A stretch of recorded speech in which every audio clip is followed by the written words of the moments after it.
보아라, 내가 문 밖에 서서 문을 두드리고 있다. 누구든지 내 음성을 듣고 문을 열면 나는 그에게로 들어가 그와 함께 먹고 그는 나와 함께 먹을 것이다. 오늘 말씀의 제목은 한밤의 노크 소리입니다. 한밤의 노크 소리. 되게 유명한 설교 제목이기도 해요. 마틴 루터 아시죠? 마틴 루터 킹. 미국의 흑인 운동했던 마틴 루터 킹의 굉장히 유명한 설교 제목이기도 합니다. 내용은 다르지만 제가 그 제목을 좀 생각해서 빌려왔습니다. 오늘은 좀 재미있는 퀴즈 하나로 시작하려고 합니다. 진지한 건 아니고 그냥 생각해 보는 거예요. 심리 테스트. 어느 날 밤에 누가 여러분의 방문을 두드립니다. 똑똑똑똑, 똑똑똑똑. 문을 두드려요? 누굴까요? 누가 지금 내 집 이 대문의 문을 두드리고 있을까요? 자, 첫 번째. 선택해 보세요. 첫 번째, 가족이나 친구다. 두 번째는 경찰이나 이웃이다. 세 번째는 택배나 배달이다. 네 번째는 도둑이나 괴한이다. 다섯 번째는 내가 좋아하는 연예인이다. 네. 가족이나 친구, 경찰이나 이웃, 택배나 배달, 도둑이나 괴한, 좋아하는 연예인. 네. 우리 아이들도 했었거든요. 우리 이수는 택배야라고 생각하면서 이렇게 뛰어나갈 거라고 하고, 서연이는 이수라고 생각하고 그랬다는데, 여러분은 몇 번 같으세요? 밑에 집에 임영웅 좋아하시는 할머니. 자, 그 심리 테스트는 이렇게 돼서 첫 번째, 두드린 사람이 내 가족이나 친구일 거다. 라는 사람은 신뢰와 안정감을 중요시하는 사람일 경우에 그렇게 예상할 수 있다고 돼 있어요. 두 번째, 경찰이나 이웃이다 라고 생각한 사람은 굉장히 현실적이고 경계심이 있다. 저는 2번을 했어요. 3번은 택배나 배달이다. 아까 이수가 3번이었는데 일상적이고 굉장히 상황을 긍정적으로 항상 해석하는 사람은 3번입니다. 네 번째는 도둑이나 괴한일 수 있다. 밤에 이렇게. 그러면은 약간 불안하고 걱정이 좀 있고 약간 좀 부정적인 상황. 또 그 상태가 그럴 수 있죠. 네 번째가 내가 좋아하는 연예인이나 뭔가 신비로운 사람이다. 그럼 되게 상상력과 호기심이 많은 사람이다. 이렇게 얘기합니다. 네. 그냥 재미로 그냥 이런 심리 테스트가 떠돌아 다닙니다. 오늘 본문에는 그런 한밤중에 누군가 여러분의 마음의 문을 두드리고 있다. 이 이야기를 시작하는 겁니다. 우리가 예전에 요한계시록 할 때 한번 읽었던 말씀이기도 해요. 하지만 또 유명한 말씀이기도 하니까 한 번 더 다루는 겁니다. 바로 오늘 본문에서는 누가 문을 두드리고 있습니까? 예수님이 문을 두드리고 있는 거예요. 예수님이 왜 여러분의 마음의 문을 두드리고 있을까요? 지금 왜 한밤중에 왜 그분이 지금 여러분의 문 앞에 서 있는 겁니까? 오늘 본문은 바로 그 이야기입니다. 왜 예수님이 여러분의 마음의 문을 지금 두드리고 있냐는 겁니다. 첫 번째는 이겁니다. 그는 문 밖에 서서 지금 문을 두드리고 있다는 겁니다. 승현아, 무서울까요? 밤에 두드리면? 예수님이 지금 여러분의 마음을 왜 두드릴까요? 예수님이 지금 여러분의 마음을 두드리고 있다면 왜 두드리고 계실까요? 근데 그 대답은요, 각자 다 달라요. 예수님이 두드리실 때 제 마음을 두드리시는 이유가 다를 거고요. 우리 우연이나 산이 같은 청소년들의 마음을 두드리는 마음의 이유가 또 다를 겁니다. 사실은 그건 자기만 알아요. 저도 몰라요, 사실은. 하나님하고 예수님하고 여러분만 아는 것일 수 있어요. 어떤 사람에게는 그것이 복음의 영역일 수 있습니다. 아직 예수님을 내 마음에 모셔드리지 않고 아직 예수님을 믿지 못하고 있다면 예수님이 그 마음의 문을 이렇게 두드리고 있을 수도 있습니다. 누구누구야? 안무개야. 내가 이제 너랑 같이 있고 싶어. 이제 뭐 마음의 문을 열어주고 나를 인정해 줄래? 혹시 여러분이 예수님이 실제 나와 함께 하신다고 믿는다면 그분이 지금 나는 좀 부족하지만 예수님의 십자가와 그 은혜를 내가 알고 있다면 주님 저 알아요. 믿고 있어요. 라고 말한다면 여러분도 마음에 받아들인 겁니다. 네. 느껴지지 않을 수도 있지만, 느껴지지 않을 수 있지만. 하지만 두 번째로, 그럼에도 불구하고 우리는 다 마음속에 예수님 한번 모셔드렸지만, 더 깊은 문을, 더 마음의 문들을 더 닫고 있을 수도 있습니다. 예수님 믿고 있다 하더라도. 혹시 여러분이 누군가 잘못했다면, 내 안에 하나님께 오픈하고 싶지 않고, 솔직하게 말하고 싶지 않은 죄가 내 마음에 있다면, 그 마음에 있는 죄책감 때문에, 혹은 부끄러움 때문에, 그 수치심 때문에 내 마음의 한쪽 문은 여기는 안 돼요. 여기는 문 밖에 서 계세요라고 열어주지 않을 수도 있습니다. 그건 제가 모르죠. 그건 여러분만 아는 겁니다. 하지만 또한 어떤 사람은 마음의 상처나 슬픔 때문에 문을 열지 않고 있을 수도 있습니다. 내 마음이 더 이상 열고 싶지 않아요. 저는 너무 힘들어요. 전 지쳤어요.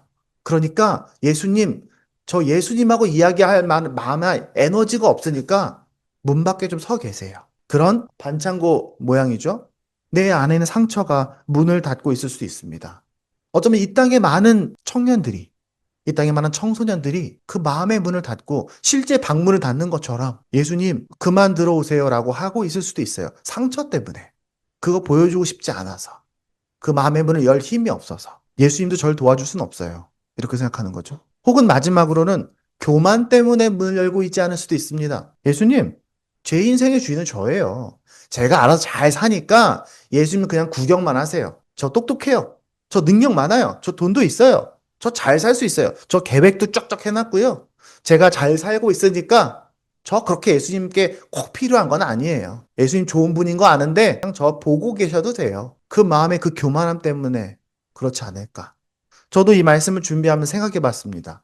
나는 어떤 마음의 문을 닫고 있을까? 저도 한때 저의 안에 있는 죄 때문에 예수님께 마음의 문을 닫고 있을 때가 있었습니다. 가끔은 제 마음의 상처 때문에 제가 중고등학교 때 생각하면요. 그땐 제 마음의 상처와 아픔 때문에 절망 때문에 예수님께 내 마음을 허락하지 않을 때도 있었습니다. 그리고 어쩌면 저도 목사로서 이 땅을 살아가면서 저 잘 살고 있어요라는 그 마음에 있는 그 알량한 자존심과 교만함 때문에 예수님하고 상관없이 혼자 신나게 살고 있었을 때도 있었던 것 같습니다. 각자 다 그 이유가 있는 거예요. 여러분도 지금은 아닐 수 있지만 언젠가 그런 상태가 있을 수도 있습니다. 그런데 예수님은 어떻게 하십니까? 오늘 본문에 보면요.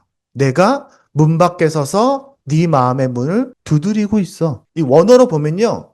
한 번 두드린 게 아니에요. 헬라어 원어의 그 어법상 원어를 해석하면 계속 두드리고 계신 거예요. 오랫동안 거기서 기다리고 계신 거예요. 혹시 예수님은 밤새도록 새벽 이슬 맞아가면서 여러분의 문 앞에 서 있었을 수도 있습니다. 저는 그냥 문 닫고 하루 종일 살았는데 예수님은 아직도 거기 서 있을 수도 있어요. 오늘 본문의 이 이야기는 어디에 있냐면은 요한계시록 앞에 있는 7개의 교회 중에서 라오디게아 교회라는 곳입니다. 혹시 잘 기억이 안 날 수도 있어요. 라오디게아 교회는 문제가 많은 교회였어요.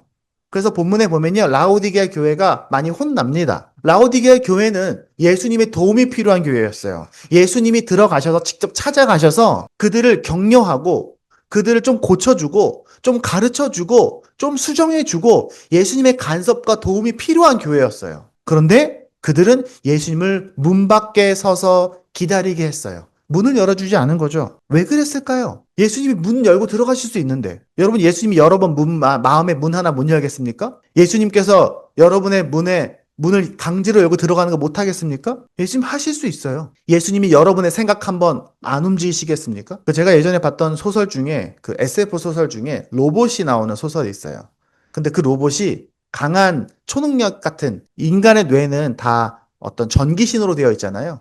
그래서 그 소설에서는 로봇이 그 전기 신호를 이용해서 사람의 마음을 바꿀 수 있는 능력을 갖고 있어요. 근데 그 소설에서 로봇은 그 능력을 잘 사용하지 않아요. 왜냐면 내가 전기 신호를 줘서 그 사람의 감정을 바꾸고 생각을 바꾸면 그 사람이 뇌가 일부분 망가지게 된다 해서 하지 않아요. 그런 것과 비슷해요.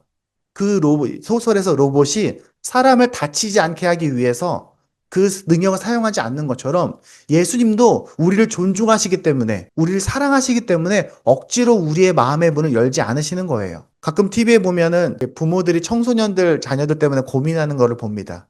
그러면 이제 자녀들이 문 닫고 들어가서 안 나오는 거죠. 엄마가 아무리 불러도 문을 안 열어요. 그러면 이제 가끔 어떤 데 보면은 그래서 방문을 부셨어요. 뭐 이런 얘기도 들어본 적이 있습니다. 문을 못 잠그게 했어요. 뭐 이런 사람도 들어봤어요. 근데 예수님 그렇게 하지 않으셨어요. 너가 잠그고 싶으면 잠궈도 돼.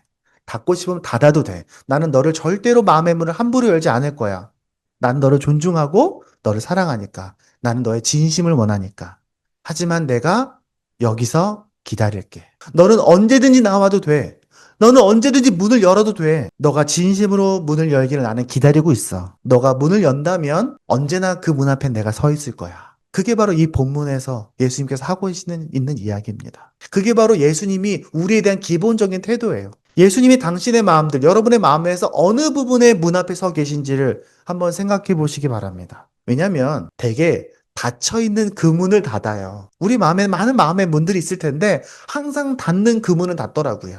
어쩌면 주님께서는 그 방문 앞에서 밤새도록 서 계실지도 몰라요. 어쩌면 우리도 그런 마음으로 사람들의 마음의 문 앞에 서 있어야 될 때도 있을 겁니다. 사실 많은 부모님들이 자녀를 키울 때 그런 경험들을 하게 되죠.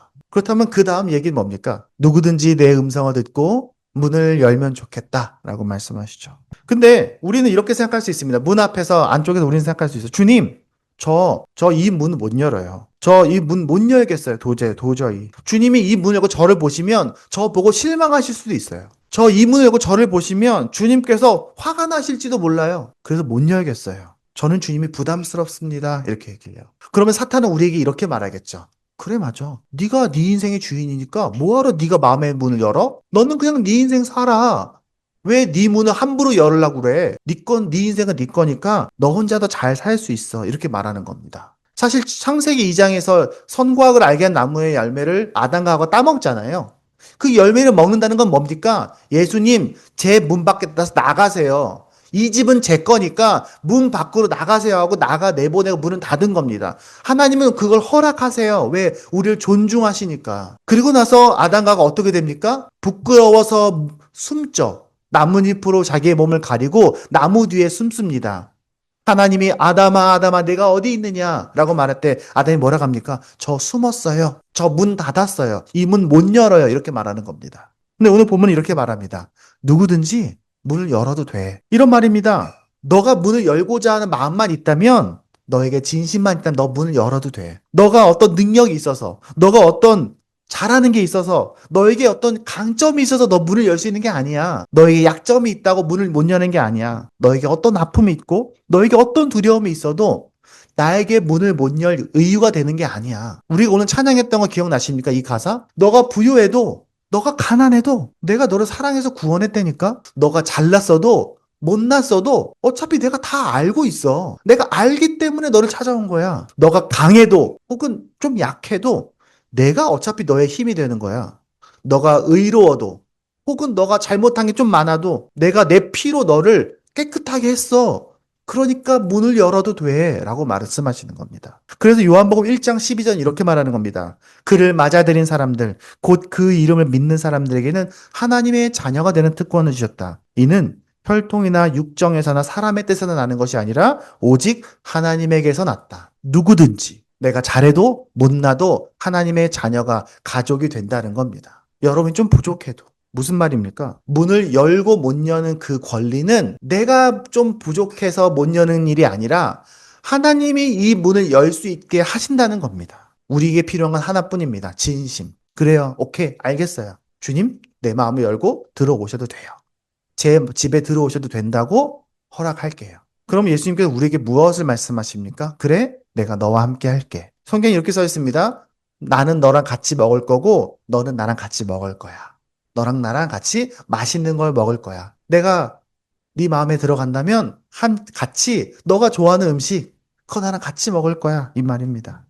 그게 무슨 말인가요? 같이 밥을 먹는다는 게 파티하는 건가요? 그냥 맛있는 건가요? 아니면은 하나님이 그냥 단지 우리를 도와주신다는 건가요? 제일 첫 번째는 이걸 겁니다. 근데 성경에 보면요. 우리가 성경을 쭉 읽다 보면은 하나님과 우리가 식사한다는 얘기가 많이 나옵니다. 성경에 생각보다 많이 나와요.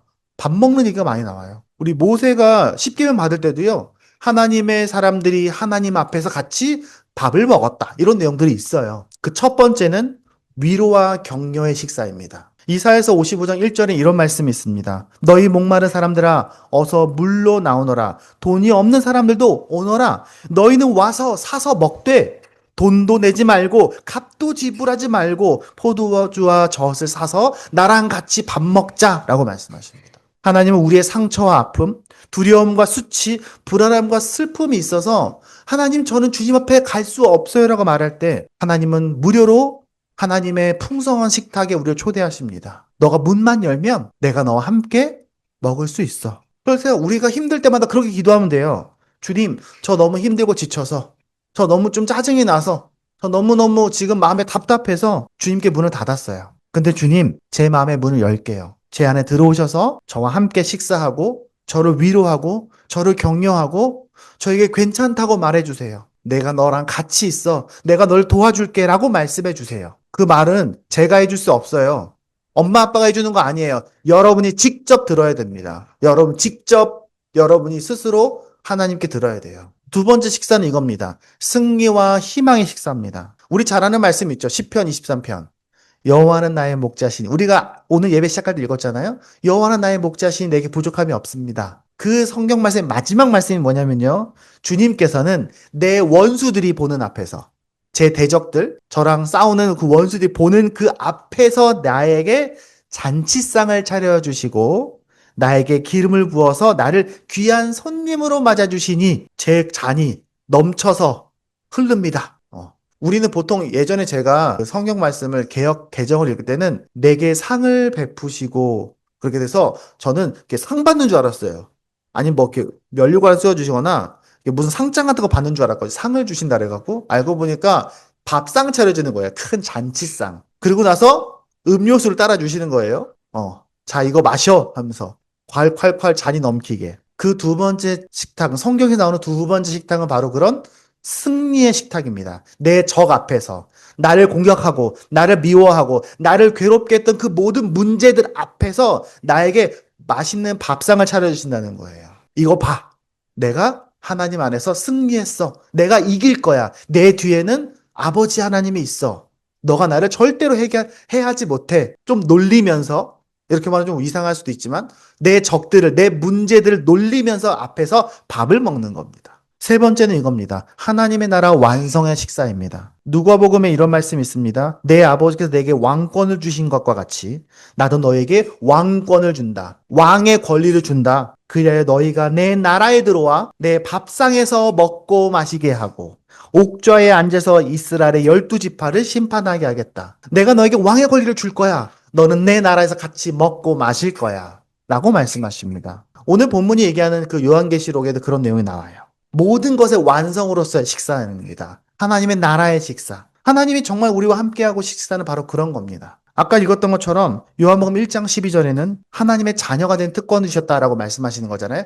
나를 영접한 사람. 문자 그대로 하면요, 나에게 문을 열어준 사람. 그 마음의 문을 열어준 사람에게는 내가 가족으로 삼는다는 거예요. 여러분, 같이 집에서 밥을 먹는 사람들을 뭐라고 합니까? 식구라고 하죠. 식구라는 한자의 뜻이 그런 거예요. 같은 집에서 같이 밥을 먹는 사람들이 식구예요. 그게 바로 하나님의 가족, 하나님의 자녀가 되는 거고요. 그게 바로 하나님의 나라 안에 들어가는 겁니다. 그래서 이 땅에서 그렇게 하나님과 함께 밥을 먹던 사람은 죽어서도 하나님과 함께 밥을 먹는 거예요, 집에서. 그게 바로 하나님의 나라예요. 그게 바로 천국이에요. 천국은 우리가 죽어서 가는 뭔가 좀 뭉게뭉게한 하늘나라가 아니라고 제가 항상 얘기하죠.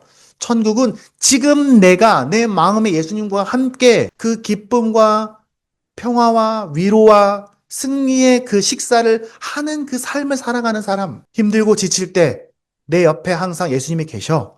라고 그 믿음에서 그걸 누리면서 마음의 식사를 하는 사람이 바로 하나님의 자녀인 거예요. 그게 바로 그리스도인인 겁니다. 교회는 뭡니까? 가정은 뭡니까? 그거를 함께 식탁에서 몸으로 경험하는 곳인 거예요. 그게 바로 우리에게 말씀하시는 예수님의 약속인 거예요. 내가 너와 함께 밥을 먹을 거야. 말씀을 맺겠습니다. 어쩌면 지금도 여러분의 마음에 한쪽 문이 닫혀 있을 수도 있습니다. 아무도 모르게 닫힌 문이 있을 수 있어요. 근데 여러분 잘 생각해 보세요. 세상의 신들은, 세상의 종교들은요, 우리가 신에게 찾아가야 돼요. 세상의 모든 종교들을 생각해 보세요. 그들이 어떻게 종교 생활하고 있나? 모두가 내가 노력해서 애써서 기도 열심히 하고 노력하고 애써서 신을 찾아가야 돼요. 그래서 신에게 내가 헌신하고 희생하고 내가 얼마나 믿음이 좋은지를 증명해야 해요. 그러면 신이 나에게 조금 마음을 열어주는 거예요. 그게 세상 모든 종교의 패턴입니다. 무당도 마찬가지고요. 다른 종교들도 마찬가지예요.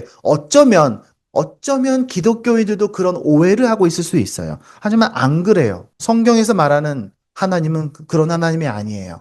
성경에서 말하는 하나님은, 우리가 말씀에서 발견한 예수님은 우리를 찾아오시는 거예요. 우리가 있는 곳에 찾아오시는 거예요. 마치 하나님이 하늘 보좌를 버리고 이 땅에 인간의 몸으로 오셨던 것처럼 우리 문 앞에 서 계신 거예요. 너가 문만 열면 돼. 나는 먼 길을 널 위해 왔어. 여기서 너를 기다리고 있어. 마음 문만 열면 너는 나와 함께 할 수 있어. 밤새도록 포기하지 않고 우리에게 함부로 하지 아니하고 기다리시는 겁니다. 우리가 예수님께 마음의 문을 열지 않으면 어떻게 됩니까? 엉뚱한 사람에게 문을 열어줄 수 있어요. 여러분 햇님 달님 이야기 아시죠?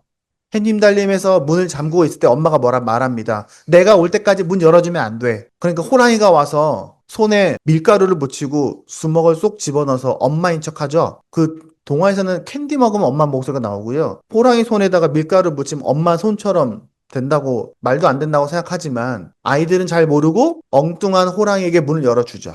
우리가 예수님께 마음의 문을 여는 삶을 살지 않으면 엉뚱한 사람들이 우리 마음의 문을 열어주게 돼요. 여러분, 우리는요, 아무도 문을 열어주지 않는 사람은 없어요. 사실 인생은 예수님께 문을 열던가, 예수님 아닌 것에 문을 열던가, 둘 중에 하나입니다. 우리가 그것을 기억해야 돼요. 근데 그분은 억지로 문을 열지 않으시거든요. 우리를 기다리시거든요. 그러므로 여러분, 그 마음의 문을 여십시오. 매일매일 항상 이 문을 열어둬야 된다라고 항상 생각하시기 바랍니다. 아침에 제가 큐티를 보내면 읽으면서 그래, 오늘도 나는 주님께 문을 열어야지. 여러분 힘들고 지치고 답답하고 두려울 때, 슬플 때, 긴장이 될 때, 그래서 어쩔 줄 모를 때 그래, 문을 열어야지 라고 생각하는 여러분 되길 바랍니다. 우리 이 시간에 예배 때 찬양에 집중하고 기도하고 말씀에 귀를 기울일 때 우리의 마음의 문이 열립니다. 그 마음의 기쁨과 평화와 감사함을 여러분이 깨닫기를 바랍니다. 우리의 가정 안에서 그걸 경험할 수 있도록 도와주세요. 우리 부모는요, 아이들이 그것을 경험하게 도와주는 곳이에요. 교회는 우리가 함께 그 일을 하는 거예요. 그리고 그래야 우리도 누군가에게 그렇게 문 앞에서 기다려줄 수 있어요. 우리도 그렇게 누군가에게 마음의 문을 열을 때까지 사랑으로 그들을 격려할 수 있어요. 그렇게 우리의 삶에서 주님과 함께 그 사랑을 누리는, 그 식탁을 항상 누리는, 그리고 세상 속에 우리가 그렇게 살고 있어라고 보여줄 수 있는, 그리고 우리의 아이들에게, 우리의 다음 세대에게도 그 희망의 식탁을, 그 열린 문을 잘 전해줄 수 있는 우리 교회가 되면 좋겠습니다. 함께 기도하겠습니다.